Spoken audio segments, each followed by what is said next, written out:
اعوذ باللہ من الشیطان الرجیم بسم اللہ الرحمن الرحیم۔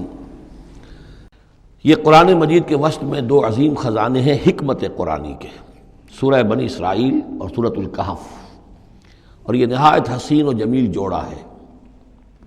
اس میں جوڑے ہونے کی جو نسبتیں ہیں، نسبت زوجیت، کیا کیا مشابہتیں ہیں، کس کس اعتبار سے کمپلیمنٹری ہیں، وہ تو ظاہر بات ہے کہ میں شروع میں زیادہ وقت نہیں لے سکتا، یہ تو دوران جب ہم ترجمہ کریں گے پڑھیں گے بات واضح ہو جائے گی، لیکن ایک دو موٹی موٹی باتیں دیکھ لیجئے۔ اس سورت کا آغاز ہو رہا ہے سبحان الذی اسریٰ بعبدہ، اللہ کی تسبیح کے ساتھ۔ سورہ کہف شروع ہوگی الحمدللہ الذی انزل علی عبدہ الکتاب، الحمدللہ، اور حدیث نبوی میں آیا ہے التسبیح نصف المیزان والحمدللہ تملؤہ، نظام جو میزان معرفت خداوندی ہے وہ آدھی ہو جاتی ہے تسبیح سے، سبحان اللہ کہنے سے، اور پر ہو جاتی ہے الحمدللہ کہنے سے۔ یہ دونوں مل کر گویا کہ معرفت خداوندی کا جو بھی انسان کے پاس ہو سکتا ہے اثاثہ اور جو پونجی ہو سکتی ہے اس کی تکمیل ہو جاتی ہے۔ یہ ہم آگے چل کر المسبحات میں اس مضمون پر تفصیلی گفتگو کریں گے، لیکن یہاں نوٹ کر لیجئے تسبیح سے شروع ہو رہی ہے سورہ بنی اسرائیل اور تحمید سے الحمدللہ الذی انزل علی عبدہ الکتاب۔ پھر یہ کہ یہاں ہے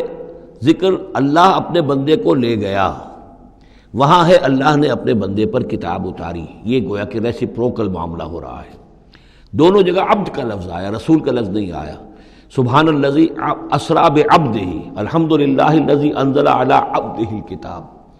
اس طرح آخر میں آپ دیکھیں گے دو آیتیں قل سے شروع ہوگی،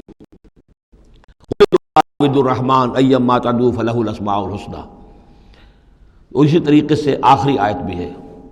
اور پھر اسی طریقے سے سورہ کہف کی بھی آخری دو آیتیں قل سے شروع ہوئی۔ چار قل ہیں، چار قل تو سورتوں کے ہیں، قل یا ایھا الکافرون اور قل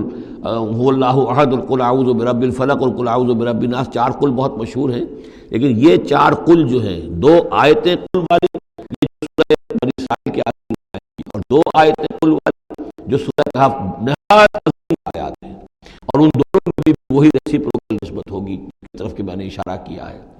ایک اور خاص بات یہ ہے ان صورتوں میں کہ یہ اس طریقے سے انٹر لاکڈ ہے، جیسے ریل گاڑی کے دو ڈبے ہوتے ہیں ان کو جوڑا ہوا ہوتا ہے، بیچ میں انٹر لاکڈ ہوتے ہیں۔ یہ جو ہے وہ ختم ہوگی سورہ مبارکہ کبر ہو تکبیرا، قل الحمدللہ الذی لم یتخذ ولدا، کہو کہ قل حمد، کل تعریف اللہ کے لیے ہے جس نے کسی کو اپنا بیٹا نہیں بنایا۔ یہ آخری آیت ہے، اور اس حکم پر گویا کہ تعمیل کرتے ہوئے اگلی صورت نازل ہو رہی ہے الحمدللہ الذی انزل علی عبدہ الکتاب ولم یجعل لہ عوجا۔ اس طریقے سے یہ دونوں جوڑے جو ہیں باہم انٹرلاک بھی ہیں۔ یہ سورہ بنی اسرائیل جو ہے اس کا پہلا رکوع اس اعتبار سے بہت اہم ہے، بہت عظیم ہے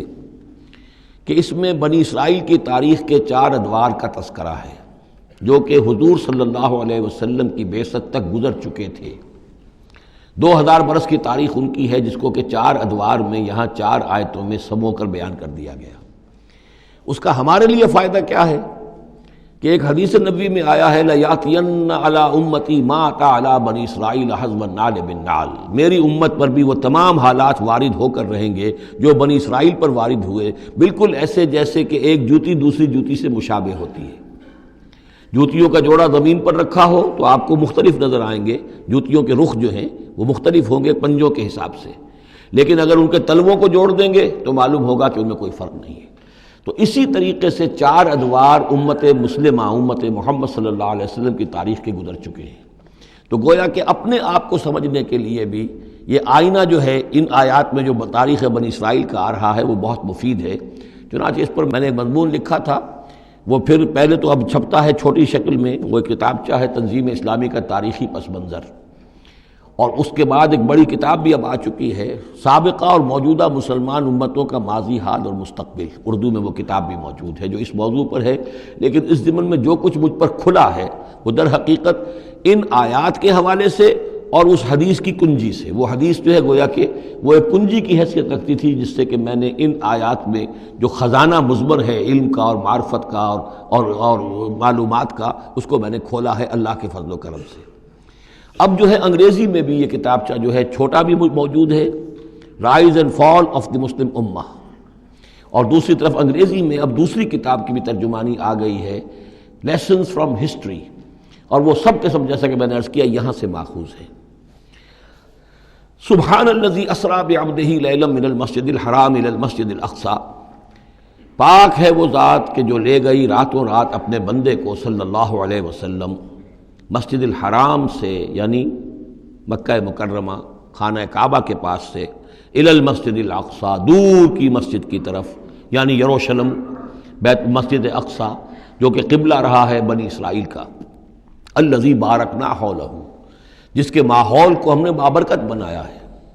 یہ بابرکت اس اعتبار سے بھی ہے کہ بہت ہی یعنی دنیاوی اعتبار سے بھی بہت زرخیز علاقہ ہے، بہت اچھی آب و ہوا ہے،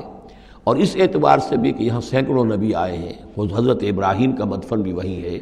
حضرت ابراہیم کا مسکن وہ رہا ہے، بہت سے انبیاء وہاں رہے ہیں، اور یہ جو مرکز رہا ہے یروشلم کا ہیکل سلیمانی، یہ نہ معلوم کتنے نیک لوگ جو ہے یہاں رہے ہیں اور یہاں پر عبادتیں ہوتی رہی ہیں، تو وہ پورا ماحول جو ہے روحانی اعتبار سے بھی مادی اعتبار سے بھی بڑا بابرکت ہے۔ یہ اشارہ ہو رہا ہے معراج کے سفر کی طرف، جس کے دو حصے ہیں، ایک حصہ زمینی اور حصہ پھر آسمان کی طرف۔ زمینی حصہ یہ ہے کہ مسجد حرام سے اور مسجد اقصی یروشلم تک حضور کو لے جایا گیا، اور اس کے بعد پھر وہاں سے جو ہے اسینٹ، جو اوپر اٹھنا جو ہے آسمانوں کی طرف کا سفر جو ہے وہ شروع ہوا ہے۔ قرآن مجید میں یہاں صرف اس پہلے حصے کا ذکر کیا ہے، اور اس کا خاص سبب کیا ہے؟ اس کا سبب یہ ہے کہ اب گویا کہ اعلان ہو رہا ہے کہ محمد الرسول اللہ صلی اللہ علیہ وسلم کو اللہ تعالیٰ ان دونوں دین کے جو توحید کے عظیم مراکز تھے ان کا متولی بنا رہا ہے، محمد کو اور ان کی امت کو صلی اللہ علیہ وسلم وعلی اصحابہ الصلاۃ والسلام۔ اس حوالے سے آپ کو وہاں لے جایا گیا، وہاں تمام انبیاء کرام ان کی ارواح وہاں جمع ہوئیں، جو بھی ان کو اللہ تعالیٰ نے اس کو جسد دیے ہوں گے، مثالی جسد دیے جن حقیقتوں کو ہم نہیں جان سکتے، یہ تمام جو ہے پھر متشابہات میں آ جائے گا۔ وہاں حضور نے ان کی امامت کی، پھر وہاں سے آسمان کی طرف آپ کے سفر کا جو ہے وہ عروج کا معراج کا سفر شروع ہوا ہے۔ اس کا ذکر قرآن مجید میں اس دوسرے حصے کا جو ہے وہ پھر سورۃ النجم میں آئے گا مختصر طور پر، یہاں صرف اس کے زمینی حصے کا ذکر ہے۔ سبحان الذی اسری بعبدہ لیلا من المسجد الحرام الی المسجد الاقصی الذی بارکنا حولہ لنریہ من آیاتنا، تاکہ ہم دکھائیں اسے اپنے بندے کو محمد کو صلی اللہ علیہ وسلم اپنی آیات۔ انہ هو السمیع العلیم، یقیناً سمیع البصیر، یقیناً وہی اللہ ہے سب کچھ سننے والا، سب کچھ دیکھنے والا۔ صدق اللہ العظیم۔